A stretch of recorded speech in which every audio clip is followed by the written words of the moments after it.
Zdarec, máme tu další video, a to o Lionelu Messim. Asi vám ho nemusím představovat, i když fotbal nesledujete, znáte ho každý. Protože jeho úspěchy oblízly celý svět. Pojďme se v tomhle videu podívat na to, co stojí za jeho úspěchem.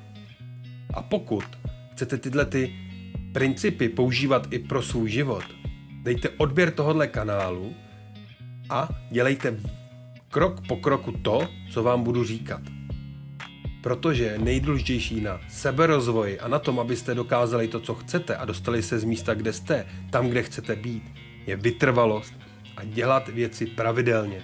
Pojďme se na ten příběh Messiho podívat.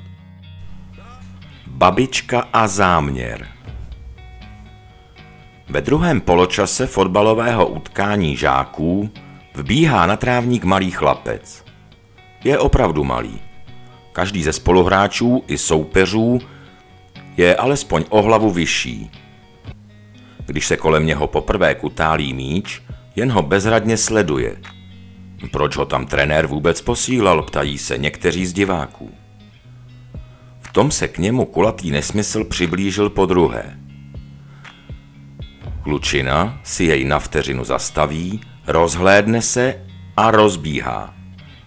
Od té doby si už na míč mnoho hráčů nesáhne. Hošík mezi nimi létá a kličkuje jako atomová blecha. Jeho dribbling zvedá diváky ze sedadel a nejnadšenější z nich je starší žena. Žena je chlapcovou babičkou a on se jmenuje Lionel Andrés Messi Cuccini. Jeho jméno jistě znají i zapřísáhlí odpůrci sportu. Že je hvězdou první velikosti už víc než 10 let, vědí všichni. Ale jeho příběh je neobyčejný.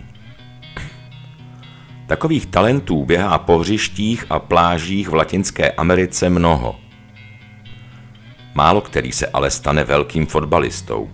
Natož tím, koho všichni uznávají za nejlepšího hráče světa. V čem je to tajemství?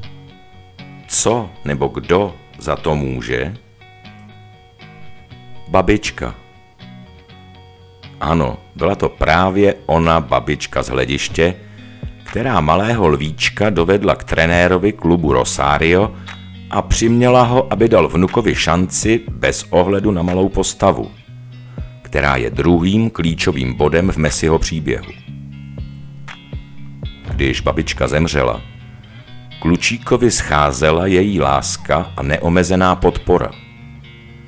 A tehdy se rozhodl, že pro ní jednou zvedne nad hlavu zlatý pohár mistrů světa. Bylo to ovšem víc než rozhodnutí. Šlo o deklaraci záměru. S jejím odchodem se ale dramaticky zhoršila Messiho hormonální růstová porucha. Nerostl a nepřibíral na váze, takže se schylovalo ke konci veškerých sportovních aktivit. A tady už se do běhu Lionelova života vkládá jeho krystalicky čistý záměr. Rodiče se rozhodli odstěhovat kvůli lékařské péči do Španělska. Byl to efektivní krok. Chlapec se uzdravoval a začala jeho celoživotní láska s FC Barcelona. V 17 letech se stal nejmladším ligovým střelcem v historii klubu. O rok později přichází závdavek na splnění záměru. Messi v roli kapitána dovedl juniorský tým Argentiny k titulu mistrů světa. Výčet jeho následujících úspěchů, osobních i kolektivních, by tohle video neúnosně prodloužil.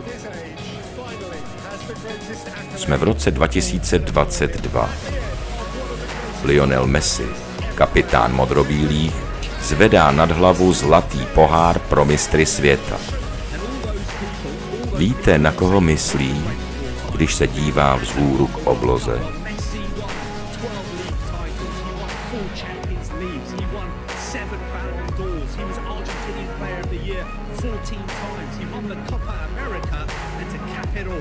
He won the World Cup as well. Surely to admit Lionel Messi is the greatest of all time.